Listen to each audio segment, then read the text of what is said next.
Salut. Aujourd'hui, on s'attaque à un sujet qui fait souvent un peu peur, les impôts. Mais attendez, ne partez pas en courant. On va voir ça ensemble, pas comme une corvée, mais plutôt comme une sorte de jeu de piste. L'idée, c'est de comprendre les règles pour les utiliser à son avantage.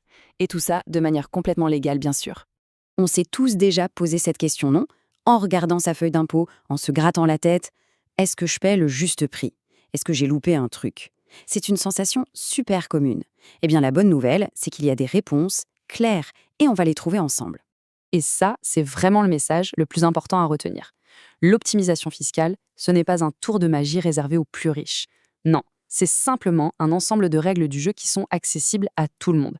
Une fois qu'on les connaît, on peut faire des économies très, très concrètes. Alors, quel est notre plan de match? D'abord, on va partir à la chasse aux déductions que beaucoup de monde oublie. Ensuite, on verra comment préparer sa retraite peut faire baisser les impôts d'aujourd'hui. On parlera de l'impact de la situation familiale, de comment investir intelligemment. Et enfin, on verra des outils super simples pour agir sans avoir besoin d'un expert comptable. Allez, c'est parti. Ok, on plonge directement dans le vif du sujet. Le premier levier, et sans doute le plus simple, ce sont les déductions. C'est fou le nombre de personnes qui laissent de l'argent sur la table, simplement en restant sur l'option par défaut, sans se poser plus de questions. Par défaut, le fisc déduit automatiquement 10% des revenus pour les frais professionnels. C'est simple, il n'y a rien à faire. Mais si on utilise sa voiture pour aller bosser, si on mange souvent à l'extérieur le midi, ou si on a investi dans un bon équipement pour le télétravail, il y a de très fortes chances que les vraies dépenses dépassent ces 10%. Passer aux frais réels, ça peut vraiment faire une grosse différence. Un autre truc, souvent sous-estimé, les dons. Si on donne à une association reconnue, on peut récupérer 66% de ce don sous forme de réduction d'impôt. C'est encore mieux pour les associations qui aident les plus démunis. Là, ça monte à 75%. C'est une super manière de soutenir des causes qui nous tiennent à cœur, tout en faisant du bien à son portefeuille. Pareil pour les cotisations syndicales. Mais attention, ici on parle d'un crédit d'impôt, et la différence est énorme. Une réduction, ça vient diminuer l'impôt à payer, mais un crédit, c'est encore plus puissant. Si on ne doit pas d'impôt ou si le crédit est plus grand que l'impôt, eh bien l'État fait un virement. Oui, c'est de l'argent qui arrive directement sur le compte en banque. On passe au deuxième gros levier, l'épargne retraite. On pense souvent à ça comme un truc pour plus tard, mais en fait, c'est une arme secrète pour réduire ses impôts maintenant, tout de suite. L'outil magique pour ça, c'est le PER, le plan d'épargne retraite. Le principe est d'une simplicité redoutable. Chaque euro qu'on verse sur son PER vient en quelque sorte grignoter le revenu imposable de l'année. Et moins de revenus imposables, c'est mathématique, moins d'impôts à payer.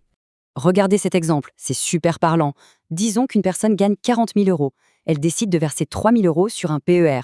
Hop, comme par magie, son revenu imposable ne sera plus de 40 000, mais de 37 000 euros. Si elle est dans la tranche d'imposition à 30%, ça lui fait économiser 900 euros d'impôts, là, maintenant. L'argent prépare la retraite et fait baisser les impôts d'aujourd'hui. C'est ce qu'on appelle un combo gagnant. Alors, la question classique, PER ou assurance vie? Ce sont de super outils, mais ils ne jouent pas tout à fait le même match. Pour une baisse d'impôts immédiate, le PER est le champion incontesté. L'assurance vie, elle, c'est plutôt la star de la flexibilité et de la fiscalité douce sur le long terme.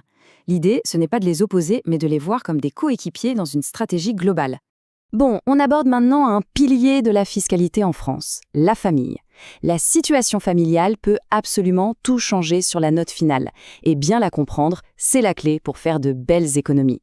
Le système repose sur un concept qui s'appelle le quotient familial. Pour faire simple, le fisc prend le revenu du foyer et le divise par un nombre de parts.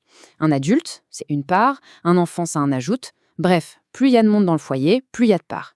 Et plus de parts, ça veut dire que le revenu est étalé, ce qui fait qu'on tombe dans des tranches d'imposition plus basses. Et donc, on paye moins. Et en plus de ces parts, il y a une montagne de crédits d'impôt liés à la famille. Les frais de garde pour un enfant de moins de 6 ans, hop, 50% de crédit d'impôt. On emploie une aide à domicile pour du ménage ou du jardinage, pareil. Ce sont des avantages énormes, mais il faut bien penser à les déclarer. Allez, on change de casquette. Et si investir, ce n'était pas seulement un moyen de faire fructifier son argent, mais aussi une technique pour faire fondre ses impôts? Et oui, c'est tout à fait possible et je vous montre comment. Ce graphique, il est juste incroyable pour comprendre la puissance du PEA, le plan d'épargne en action. Regardez bien. Pour la même plus-value, disons 10 000 euros, si on est sur un compte titre classique, l'impôt, c'est 3 000 euros, la barre de gauche. Maintenant, si cet argent est dans un PEA ouvert depuis plus de 5 ans, on ne paie plus que les prélèvements sociaux, soit 1 720 euros. On parle de presque 1 300 euros d'impôt en moins. C'est une économie directe et massive juste en choisissant la bonne enveloppe. Et pour l'immobilier, il y a aussi des pépites. Le déficit foncier, par exemple. Imaginons un appartement en location où il y a de gros travaux à faire. Si le coût des travaux est plus élevé que les loyers qu'on a perçus dans l'année, ça crée un déficit. Et ce déficit, on peut le déduire de son revenu global, comme son salaire par exemple. Résultat, le revenu imposable baisse et les impôts aussi. C'est une super astuce pour ceux qui investissent dans la pierre. Ok, je sais, tout ça peut paraître un peu complexe. Mais la bonne nouvelle, c'est qu'aujourd'hui, on n'a plus besoin d'être un génie de la finance pour s'y mettre. Il existe des outils géniaux pour devenir autonome et reprendre le contrôle de sa fiscalité. Le premier réflexe, c'est le simulateur sur le site des impôts. Il est gratuit, officiel et super puissant pour tester des scénarios sans aucun risque.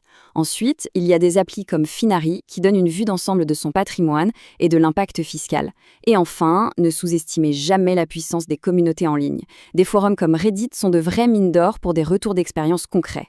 Et franchement, cette phrase résume tout. Pour une situation qu'on pourrait qualifier de classique, l'autonomie est totalement possible aujourd'hui. Il faut juste avoir un peu de curiosité et l'envie de comprendre comment les règles du jeu fonctionnent. Alors, concrètement, par où commencer? L'action la plus simple et la plus puissante, c'est de ressortir sa dernière déclaration de revenus et de la relire, mais avec un regard neuf, avec tout ce qu'on vient de voir en tête. C'est vraiment le point de départ de tout. Pour finir, voici 3 actions qu'on peut faire dès ce soir. 1. Aller sur le simulateur des impôts et tester les frais réels. Ça prend 10 minutes. 2. Relire la liste des crédits d'impôt liés à la famille et aux services. Est-ce que quelque chose a été oublié? Et 3. Ouvrir un PEA, même avec 50 €. Le plus important, ce n'est pas le montant, c'est de lancer le chrono des 5 ans le plus tôt possible. Voilà, les cartes sont maintenant sur la table. La question n'est plus de savoir si on peut optimiser, mais plutôt par où on va commencer. Même une seule de ces actions peut faire une vraie différence. Alors, quelle sera la première victoire?